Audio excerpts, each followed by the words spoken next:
Hello, and welcome to another newsletter from Construction Programs and Results. I'm Michael Stone, and I'll be sharing our newsletter with you. Our new audiobook for estimating construction profitably is now available everywhere except Audible, which is Amazon, and hopefully it will be available there soon. We recently completed a podcast with Profit Toolbelt, and the link for the podcast is on our homepage. Now our newsletter, which is a bit longer than normal. Is Cost Plus the new way to do business? Many years back, a friend and I spoke at a convention on the topic of Cost Plus. I spoke first and explained why I believe Cost Plus jobs are a mistake waiting to happen. My friend, an attorney, spoke next, and he said he thought Cost Plus contracts are a great idea. Then he smiled and acknowledged that it might not be a great idea for contractors, but they lead to more litigation, and that was good for attorneys. I thought of that reading a recent article titled Why I Switched to Cost Plus, and I'm amazed that an industry magazine, which should be focused on helping contractors, would publish an article that begins with the statement, all contractors deserve to earn a profit and cover their overhead, just as all clients deserve 100% transparency in how their money is spent. Okay, someone tell me why clients deserve 100% transparency in how their money is spent. Do any of us get 100% transparency in how our money is spent? Do contractors only deserve to earn a profit and cover their overhead if they agree to provide 100% transparency in how the client's money is spent? Clients deserve 100% transparency in what they will get from the money they spend. They don't deserve to know how that money is spent. The financial details of your business are private, just like the financial details of any other professional business owner are private. Believe it or not, the author of the article is a contractor. I think he's been beaten up by clients and mistakes often enough that he's taking the easy way out, and that will limit his profit and increase his risk in the years to come. It was an interesting article because there are some things I admire about how he does business. He talks about vetting his clients, stating that, quote, not everyone who calls me is a good fit, end of quote. He gets paid to put together a written ballpark line item proposal. He spends time on pre-construction planning and gets paid for that time as well. That's what all contractors should be doing. During the pre-construction planning, he writes, quote, we go through the plans with a fine-tooth comb, pricing everything from frame to finish. This includes selecting fixtures for pricing, receiving subcontractor quotes, and the like.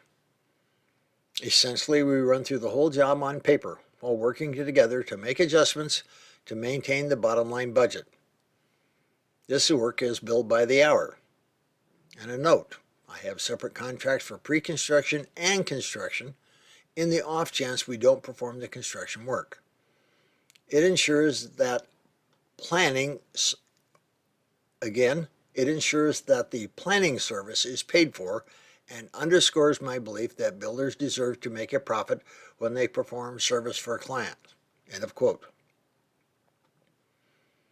He talks about the value of job costing, although he speaks as though it's unique to Cost Plus projects.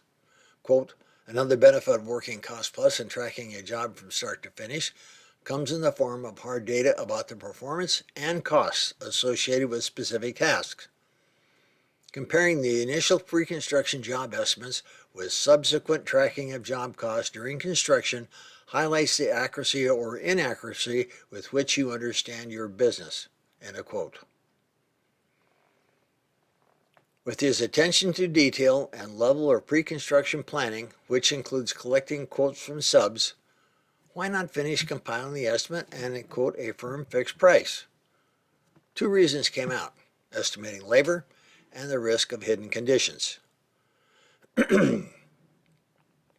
Estimating labor. He'd lost money on previous jobs by underestimating labor. The caption under one photo reads, "I wish this job had been cost plus. This job was early on in my career and it took hundreds of hours to complete." Cost plus shines on jobs like this where we have a lot of high-end details and fixtures that we had never done before. Instead of relying on my guess for how long it should take, we could have simply been tracking our hours and billing for them. I think he's just swapping one problem for another. Labor is the topic most apt to cause conflict on a cost-plus job.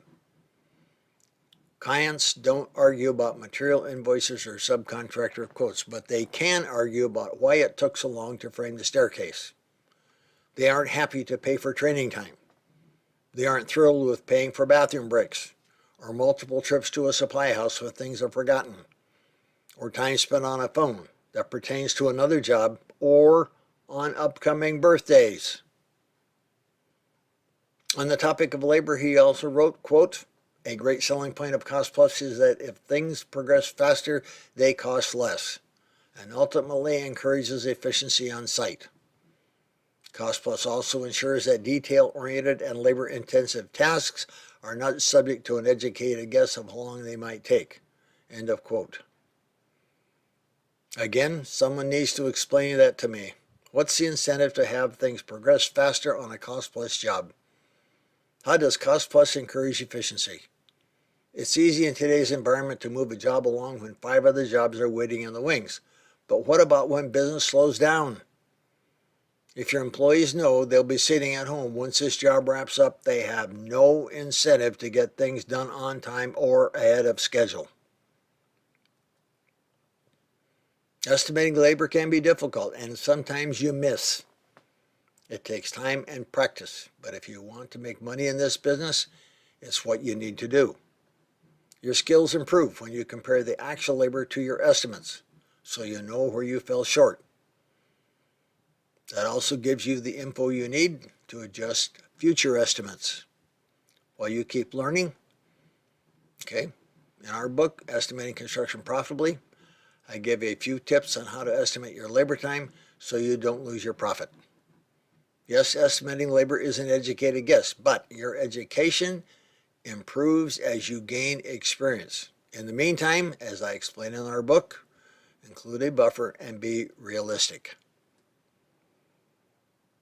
Hidden conditions.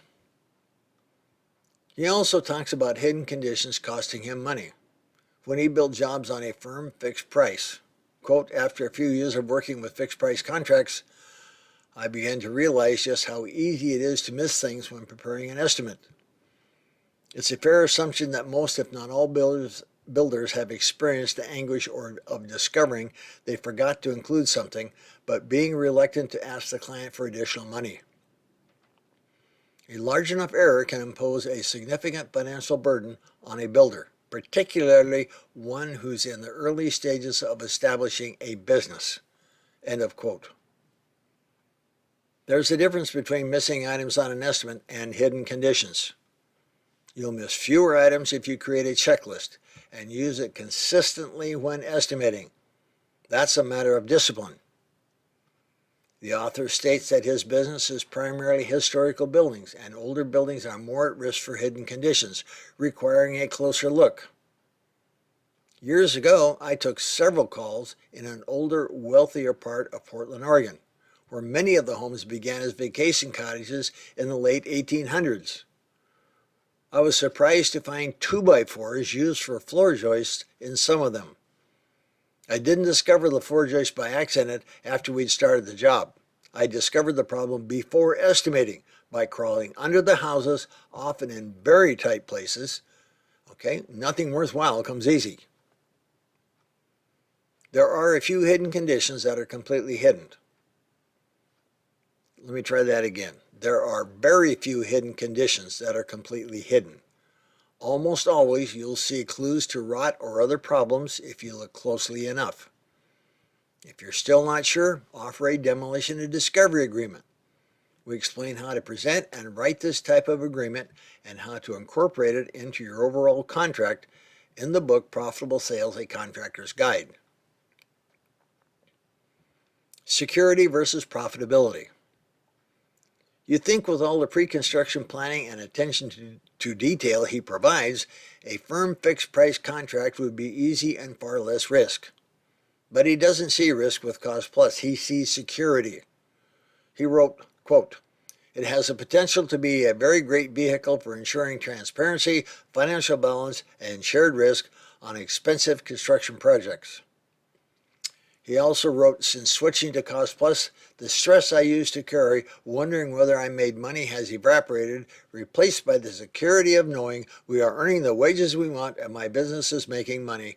End of quote. The article wrapped up with this statement: Cost Plus is adaptable. If I want to increase profits, I simply change my percentage. The same is to be said for increases in overhead costs or projects that require extra management. End of quote. That's a statement that requires testing in real life. Cost Plus means you need your clients to agree to your overhead and profit percentages. Why would they agree to let you increase your profits? A firm fixed price quotation gives both you and your client the security of knowing what the finished project will cost. With a detailed estimate using the correct markup, you'll know you can make money on the project. With a proper payment schedule, you have the security of knowing you will be paid. With a written contract, you'll both know the details of the job and what's expected of each of you. Both fixed price and Cost Plus contracts have risk. You can run a business and make a profit, and when you quote a firm fixed price for your work, with Cost Plus you're working for wages. Do the hard work of estimating and build a profitable business. Thanks again for watching, and may the profits be with you.